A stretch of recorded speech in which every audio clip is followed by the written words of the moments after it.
All right, with that, let's enter the group chat. Dan Nathan, co-founder of Risk Reversal and CNBC Fast Money contributor.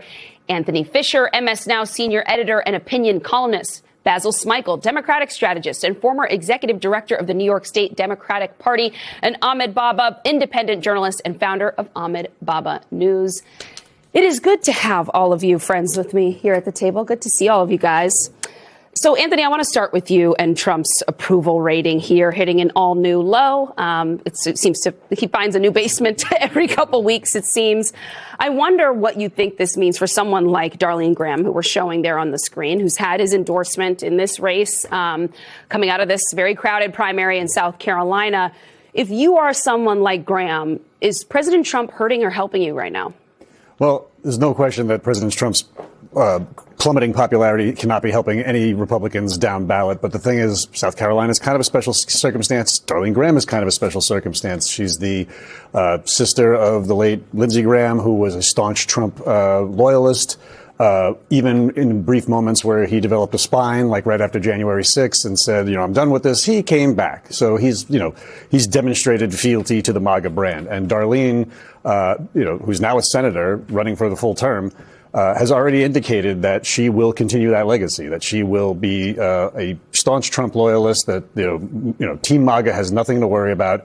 And in a state like South Carolina, where the seat is very likely to stay in Republican hands, somebody like Ralph Norman, who's also like a big Trump backer and has backed the big lie, he just doesn't have the last name that might be the thing that causes, that leads some Republican voters to, have to flip a coin. They're like, Darlene Graham is Lindsey Graham's, sister, so maybe this will work. Do you expect, though, for Trump to be crisscrossing the country, showing up at rallies as he has in the past, standing side by side with someone like Graham? Or is she better off if she just uses her name recognition, the fact everybody in the state knows her family, and they may already be comfortable with her because she's kind of the incumbent right now? I hope he crisscrosses the country for Republican candidates, because it will not do well for them. Because, yes, I think Graham would benefit from him staying as far away as possible, because when you look at this polling, it's remarkable. Like 2 weeks ago was probably one of the worst polling weeks for Trump we've ever seen. And then this week now, we got YouGov economist 33%. 2 weeks ago, we had Quinnipiac had him at 32%. CNN had him at 34%. We have that same CNN poll finding his Republican support at an all-time low of 78%. And then that same Quinnipiac poll had him at 76% with Republicans. So among Republicans, we see that Trump is churning support because all of his moves are backfiring dramatically. And knowing him and his ego, he's not going to let these Republican candidates run away from his policies. Like back in 2018, Pelosi was very savvy to say, hey, Democrats, if you need to run against me personally, go ahead, just win your districts, right? But with Trump, he's not going to say, go ahead and run against me. He's going to say, you have to embrace and defend everything I do, or I will attack you. So that would only end up hurting them with their base. And then meanwhile, the American people are totally rejecting Donald Trump and the Republican agenda here. Basil, do you think there's any reason to be skeptical, careful about the polling around the president, his agenda, his persona itself? I ask because of all the conversation going on right now about all the other polling errors or sort of mishaps over the last few weeks coming out of these primaries in places like Michigan and Wisconsin. Well, I think it actually fits well with the way that you introduced this conversation, because on the Democratic side, what you're seeing, what you're experiencing is a reformation of the Democratic coalition. And by definition, we don't know what that actually looks like right now. Polls are models, and models are based on assumptions and being able to kind of move variables around. So the key is to put people in boxes. The problem is that it's hard to kind of fit this new coalition, this electorate, into very neat boxes. And so what you're experiencing right now is an older way of doing statistics that is meeting a coalition and an electorate that is oftentimes making decisions really at the last minute. So it's hard to really get a sense of who's going to come out and what is going to motivate them to the polls. That's on the Democratic side. But on the Republican side, and just bringing in some of the things that others have said here, Graham is not there but for Donald Trump. And so anyone that's running against her is going to tout the same sort of MAGA positions, but is hoping for a little more autonomy and just the opportunity to be there for a while. Because if she wins, she's going to be there for a while. So when you look at sort of the MAGA brand, it's still there. However, what Republicans know is that Donald Trump is so unpopular, they may not want him to be around because they want to try to assert some of that same kind of autonomy on the ground. But the problem is, as Democrats run and become successful, they are nationalizing these campaigns in terms of attaching Donald Trump to candidates down ballot. And they're having a lot of success with that. So I do believe the polling in the sense that it's a pretty easy question.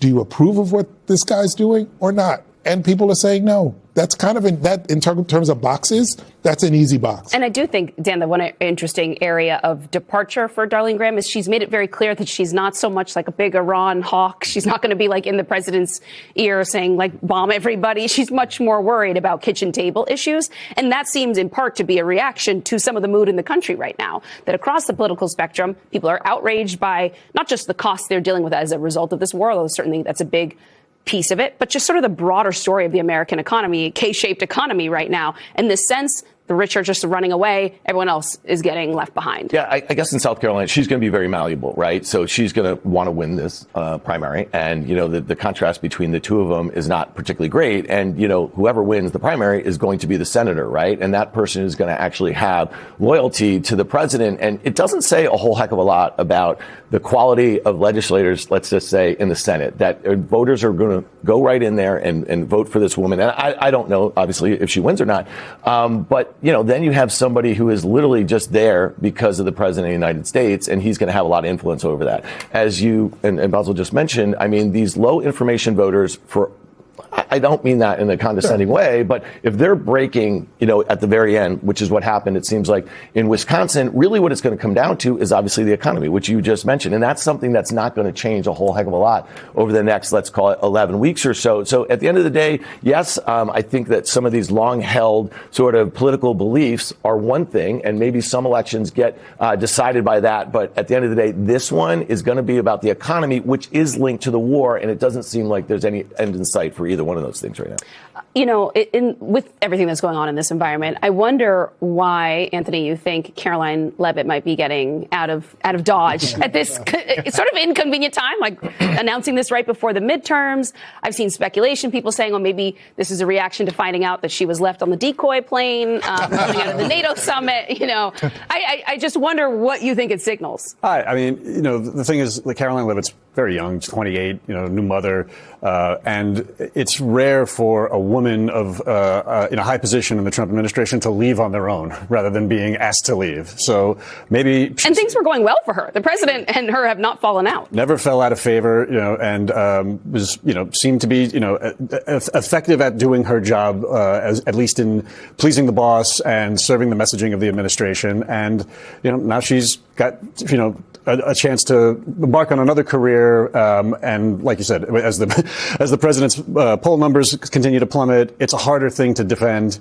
And the midterms coming up, the war ongoing, you know, maybe she's decided to tap out. Maybe like a quit while you're ahead type of thing. I think she's dipping out right before the midterms, right before we know Democrats are about to potentially take, or likely take the House, potentially take the Senate. Subpoenas are going to start flying in January. The administration is going to be totally bogged down. That might be why he's still keeping her as an outside advisor to try to still shield her from potential subpoenas. And then meanwhile, it's going to, if you were in that press briefing room, I'm a new father myself, you know, the idea of just defending an authoritarian and lying every day probably would stress you, right? So I don't think she wants to do that in January. And she doesn't want to face the really tumultuous times to come in the next 2 years of the Trump admin. That's what Speaking of potentially tumultuous, controversial times to come, I want to go back to what I played at the very beginning of Todd Blanche, you know, saying that this anti-weaponization fund is dead, but also these people are victims and there may be other ways for us to pay them back.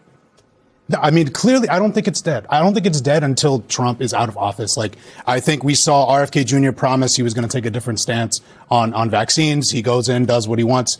Both, you know, Bill Cassidy supported him. Bill Cassidy supports Blanche here. Trump clearly still wants to do this in some way. And knowing Trump, just, you know, what is it, a MOU or what? It's not a binding thing. I think he's going to. They'll just call it something else. They'll call it something else. They'll say, oh, there's been new developments. He'll make up some election fraud idea that he came up with that further justifies it. And, you know, I don't think it's dead till it's dead.